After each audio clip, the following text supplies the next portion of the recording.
కొలికిపుడిని suspend చేయాలని మహిళల ఆందోళన. అండి మాది చిట్యాల గ్రామం తిరువురు మండల నియోజకవర్గంలో కొలికిపూడి శ్రీనివాసరావు గారు ఆయన అరాచకాలను మేము భరించలేకపోతున్నాం. తుమ్మలపల్లి శ్రీనివాసరావు గారు మా సర్పంచి. ఆయన బైక్ని నోటికి వచ్చినట్టు మాట్లాడి మెసేజ్లు పెట్టి తన పర్సనల్ సెక్రటరీగా రమ్మని నోటికి వచ్చినట్టు మాట్లాడిందంట. తన ఉద్దేశం ఏంటండి? ఆడవాళ్ళు అంత హీనంగా కనపడుతున్నారా? ఎవరి కోసం చేస్తుండ ఆయన?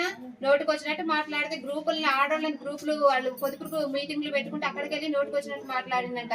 ఏ ఊరు వెళ్ళినా ఎక్కడున్నా సరే ఆడవాళ్ళని నోటికి వచ్చినట్టు మాట్లాడుతుందంట. ఆయనకి ఏముందని ఆయనకంత ఇదేంటండి?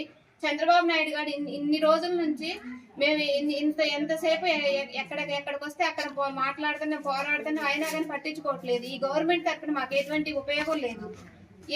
కొలికిపూడి శ్రీనివాసరావు గారు సర్పంచ్ నోటికి వచ్చినట్టు మాట్లాడటం ఏంటండి? 10 సంవత్సరాల నుంచి మా సర్పంచ్ గారు మాకు వైసీపీ నాయకత్వంలో కూడా మమ్మల్ని కంటికి రెప్పలాగా చూసుకున్నారు. మాకు ఏ అవసరమైనా సరే, ఎన్ని ఇబ్బందులు వచ్చినా సరే, మా రోడ్లను కానీ ఏదైనా సరే ఆయన అన్ని దగ్గరుండి చేపించారు. అటువంటి ఆయన ఎన్ని హింసపరచాల్సినంత అవసరం లేదు, నోటికి వచ్చినట్టు మాట్లాడాల్సినంత అవసరమూ లేదు. కొలికిపూడి శ్రీనివాసరావు గారిని తీసేయాల్సిందే. ఆయన మాకు అవసరం లేదు. ఎమ్మెల్యేగా మాకు వద్దు. తిరువూరు నియోజకవర్గానికే వద్దండి.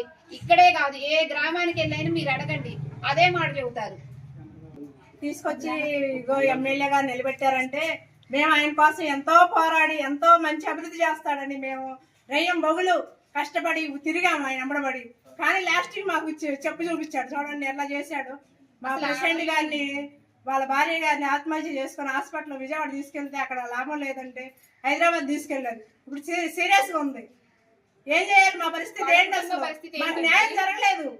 విజయవాడ దాకా వెళ్ళాము, మంగళగిరి వెళ్ళాము, అయినా కానీ న్యాయం జరగలేదు.